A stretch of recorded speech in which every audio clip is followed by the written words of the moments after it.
நாம் ஏன் வேதத்தை, கடவுள் கொடுத்திருக்கிற பரிசுத்த வேதாகமத்தை ஏன் வாசிக்க வேண்டும், தியானிக்க வேண்டும்? பைபிள் சொல்லுகிறது, சங்கீதம் 1ஆம் அதிகாரம் 3ஆம் வசனம், கர்த்தருடைய வேதத்தில் பிரியமாயிருந்து இரவும் பகலும் அவருடைய வேதத்தில் தியானமாயிருக்கிற மனுஷன் பாக்கியவான். 3ஆம் வசனத்தில் அவன் செய்வதெல்லாம் வாய்க்கும். அப்படி என்றால் நம்முடைய வாழ்க்கையில் நம்ம செய்கிற எல்லா காரியமும் வாய்க்க வேண்டும் என்றால் நாம் வேதத்தை தியானிக்க வேண்டும். அடுத்ததாக, இன்றைக்கு இருக்கிற ஒரு காம்படிஷன் வேர்ல்டில் நம்ம ஜெயிக்க வேண்டும், தாக்குப்பிடிக்க வேண்டும் என்றால் ஞானம் வேண்டும். அதனால தான் சங்கீதக்காரன் அவன் வேதத்தை தியானித்த அந்த காரியத்தை நினைவு கூர்ந்து 119ஆம் சங்கீதம் 97 100 வரை அவன் சொல்லியிருக்கிறான்.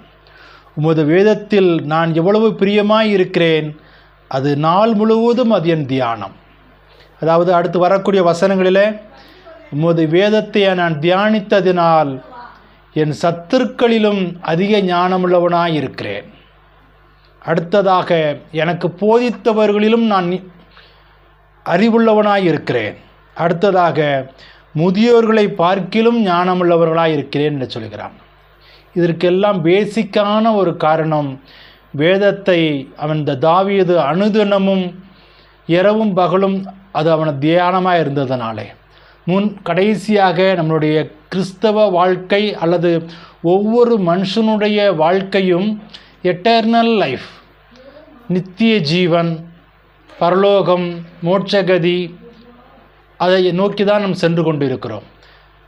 யோவான் 6ஆம் அதிகாரம் 39ஆம் வசனம் சொல்கிறது, வேத வாக்கியங்களை ஆராய்ந்து பாருங்கள், அவைகளால் உங்களுக்கு நித்திய ஜீவன் உண்டென்று எண்ணுகிறீர்களே. நாம் இந்த உலகத்திலே வாழ்ந்து முடிந்து நாம் நித்திய ஜீவனை சுதந்திரித்து கொள்வதற்கு இந்த வேத வசனங்களை தியானிக்கிறது நமக்கு பிரயோஜனமாக இருக்கும். அடுத்ததாக, நாம் இந்த உலகத்திலே நமக்கு கொடுத்திருக்கிற குடும்ப வாழ்க்கையாக இருக்கட்டும், சமுதாயத்திலே நல்ல முறையிலே வாழ வேண்டும், அல்லது தேசத்திற்காக ஏதாவது ஒரு சிறந்த காரியத்தை ஒரு ரோல் மாடலாக நாம் செய்ய வேண்டும் என்றால் நாம் இந்த வேதத்தை தியானித்தால் மாத்திரம்தான் நம்மை இந்த வேதமானது ஒரு சிறந்த ஒரு மனிதனாக குடும்பத்திலே, சமுதாயத்திலே, தேசத்திலே அது மாற்றும். 2 தீமோத்தேயு 3ஆம் அதிகாரம் 16ஆம் வசனம் 17ஆம் வசனத்திலே, தேவனுடைய மனுஷன், அதாவது இந்த உலகத்தில் இருக்கிற ஆண்டவராகிய இயேசு கிறிஸ்துவை அறிந்து கொண்டிருக்கிற ஒவ்வொரு தேவனுடைய மனுஷனும் தேறினவனாகவும் எந்த நற்கிரியையும் செய்ய தகுதியுள்ளவனாகவும் இருக்கும்படியாக அவைகள், அதாவது வேத வசனங்கள் உபதேசிக்கும், கடிந்து கொள்ளும், சீர்திருத்தலுக்கும், நீதியை படிப்பிக்கலுக்கும் புரோஜனமுள்ளவர்களாக இருக்கிறது. நாம் சமுதாயத்தை மாற்றுவதற்கு முன்பதாக, நமது குடும்பத்தை மாற்றுவதற்கு முன்பதாக இந்த வேத வசனம் நமக்குள்ளாக ஒரு மாற்றத்தை கொண்டு வந்து நாம் தேறினவர்களாக இருக்கும்படியாகவும் எந்த நற்கிரியையும் செய்யும் தகுதியாக இது நம்மளை உருவாக்குகிறது.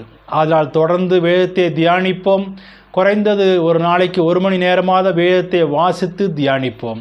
அப்படி இந்திய கிறிஸ்தவர்கள் தியானித்து விட்டால் என்றைக்கோ இந்தியா கிறிஸ்துவின் அறிவினாலே வளர்ந்திருக்கும். இன்றைக்கு இருக்கிற 90% கல்ட் பிராக்டிசஸ், தவறான உபதேசங்கள், தவறான போதனைகள், தவறான தீர்க்க தரிசனங்கள் எல்லாம் ஒழிந்து போகும். ஆமென்.